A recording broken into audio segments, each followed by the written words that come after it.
दोस्तों आज हम आपको भारत के प्रतिष्ठित प्लेबैक सिंगर लता मंगेशकर जी के बारे में बताएंगे। आज हम लता मंगेशकर के प्रारंभिक जीवन, पुरस्कार और संगीत की दुनिया में जो उपलब्धियां प्राप्त की हैं, हम उनके बारे में विस्तार से बताएंगे। इसके लिए आपको इस वीडियो को अंत तक देखना होगा। नमस्कार, आप देख रहे हैं बायोग्राफिकल मोटिवेशन। दोस्तों लता मंगेशकर जी हमारे देश के अनमोल रत्न हैं। इनको सुरों की रानी कहना गलत नहीं होगा।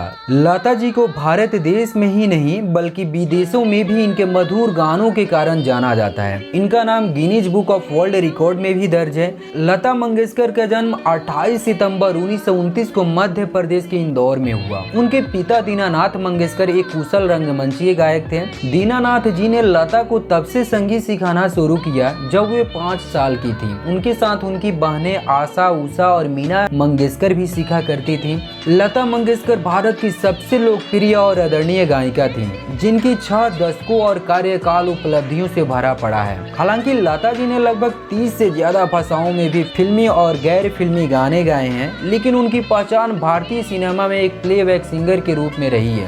अपनी बहन आशा भोसले के साथ लता जी की फिल्मी गायन में सबसे बड़ा योगदान रहा है। बात करें इनकी स्कूली शिक्षा की, वह केवल एक ही दिन के लिए स्कूल गई थी। ऐसा कहा जाता है कि ये स्कूल के पहले ही दिन अपनी छोटी बहन आशा को अपने साथ ले गई थी और स्कूल के अन्य छात्राओं को संगीत सिखाने लगी। जब अध्यापकों ने लता को अपनी छोटी बहन को स्कूल लाने और छात्राओं को संगीत सिखाने के लिए मना किया तो लता इतनी क्रोधित हुई कि उन्होंने तत्काल स्कूल छोड़ दिया और फिर वापस कभी स्कूल नहीं गई। लता मंगेशकर हमेशा से ही ईश्वर के द्वारा दी गई सुरीली आवाज, जानदार अभिव्यक्ति और बात को बहुत जल्द समझ लेने वाली अविश्वसनीय क्षमता के उदाहरण रही हैं। इन्हीं विशेषताओं के कारण इनकी इस प्रतिभा को बहुत जल्द ही पहचान मिल गई थी। लेकिन 5 वर्ष की छोटी आयु में ही उनको एक बार नाटक में अभिनय करने का अवसर मिला। शुरुआत अवश्य अभिनय से हुई, किंतु उनकी दिलचस्पी संगीत में ही थी।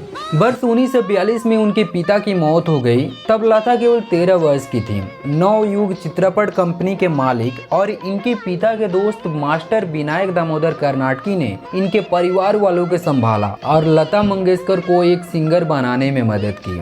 सफलता की राह कभी भी आसान नहीं होती है। लता जी को भी अपनी स्थान बनाने में बहुत कठिनाइयों का सामना करना पड़ा। कई संगीतकारों ने तो उनको शुरू में पतली आवाज के कारण काम देने से साफ मना कर दिया था। उस समय की प्रसिद्ध प्लेबैक सिंगर नूरजहां के साथ लता जी की तुलना की जाती थी, लेकिन धीरे धीरे अपनी लगन और प्रतिभा के बल पर उनको काम मिलने लगा। लता जी की अद्भुत कामयाबी ने लता जी के फिल्मी जगत का सबसे मजबूत महिला बना दिया था। लता जी को सर्वाधिक गीत रिकॉर्ड करने का भी गौरव प्राप्त है।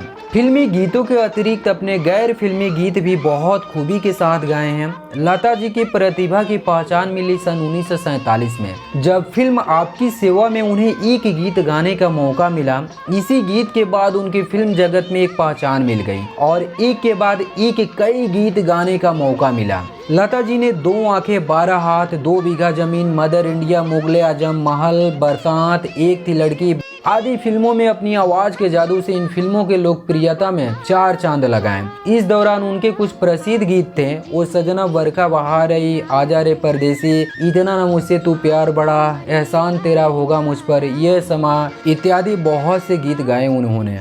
लता मंगेशकर, जिनकी आवाज़ की सारी दुनिया कायल है, उन्होंने शादी क्यों नहीं की? इस बारे में स्वयं लता जी कई बार जगह साक्षात्कार में कहा है कि पिताजी के गुजर जाने के बाद सबसे बड़ी बेटी होने के कारण घर परिवार चलाने की जिम्मेदारी मुझ पर आ गई। छोटी भाई बहनों के जीवन के बारे में सोचने में इतनी व्यस्त रही कि खुद की शादी के बारे में फैसला करने का समय नहीं मिला। लता जी के जादुई आवाज़ के भारतीय उप महाद्वीप के साथ साथ पूरी दुनिया में दीवाने हैं। टाइम पत्रिका ने उन्हें भारतीय प्लेबैक सिंगर की क्वीन ऑफ मेलोडी स्वीकार किया है। लता दीदी को भारत सरकार ने भारत रत्न से सम्मानित किया है। इनकी मृत्यु कोविड से जुड़े कॉम्प्लिकेशन से 6 फरवरी 2022 में ब्रीच कैंडी हॉस्पिटल मुंबई में हुई। वे एक अरसे से बीमार थी। उनकी महान गायकी और सुरमय आवाज के दीवाने पूरी दुनिया में हैं। आज भले ही ये महान सिंगर लता दीदी हमारे बीच में नहीं है, पर उनकी सुरीली संगीत के माध्यम से पूरी दुनिया उनको याद करती रहेगी।